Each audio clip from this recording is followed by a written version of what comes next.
2020 ലോകകപ്പിൽ ഇന്ത്യ പാകിസ്ഥാൻ മത്സരത്തിന് അനുമതി നൽകി പാക് സർക്കാർ. അടുത്ത സൗഹൃദമുള്ള രാജ്യങ്ങളുടെ അഭ്യർത്ഥന മാനിച്ചുകൊണ്ടാണ് തീരുമാനമെന്ന് പാകിസ്ഥാൻ സർക്കാരിന്റെ എക്സ്പോസ്റ്റ്. ലാഹോറിൽ PCB അധികൃതരുമായി ICC നടത്തിയ ചർച്ചയ്ക്ക് പിന്നാലെയാണ് പാകിസ്ഥാന്റെ നടപടി. അവസാനം യു-ടേൺ. ലോകകപ്പിലെ ഇന്ത്യ പാകിസ്ഥാൻ ക്ലാസിക് പോരാട്ടത്തിന് അനുമതി നൽകി പാകിസ്ഥാൻ സർക്കാർ.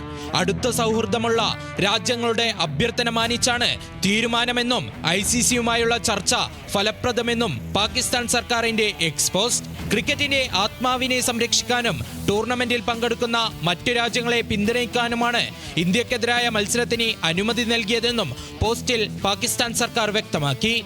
നേരത്തെ ലാഹോറിൽ ICCയും ബംഗ്ലാദേശ് ക്രിക്കറ്റ് ബോർഡുമായുള്ള കൂടിക്കാഴ്ചയ്ക്ക് ശേഷം പാകിസ്ഥാൻ ഇന്ത്യക്കെതിരെ കളിക്കാൻ തയ്യാറാണെന്ന് മൊഹ്സിൻ നഖ്വി അറിയിച്ചിരുന്നു.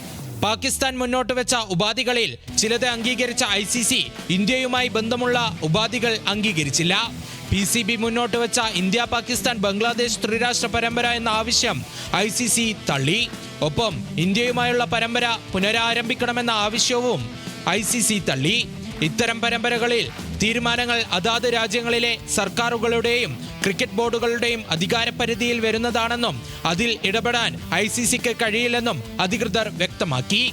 അതേസമയം PCB മുന്നോട്ട് വെച്ച മറ്റാവശ്യങ്ങൾ ICC അംഗീകരിച്ചു. ടൂർണമെന്റിൽ ബംഗ്ലാദേശിന്റെ പിന്മാറ്റത്തിൽ പിഴയോ ഉപരോധമോ ഏർപ്പെടുത്തില്ല എന്നും 2031 ലോകകപ്പിന് മുൻപ് മറ്റൊരു ICC ടൂർണമെന്റിന് ബംഗ്ലാദേശിനെ വേദിയായി പരിഗണിക്കുമെന്നുമാണ് ICC അംഗീകരിച്ച ഉപാധികൾ. ഞായറാഴ്ച കൊളംബോയിലാണ് ഇന്ത്യ പാക് പോരാട്ടം. Sports desk, news Malayalam.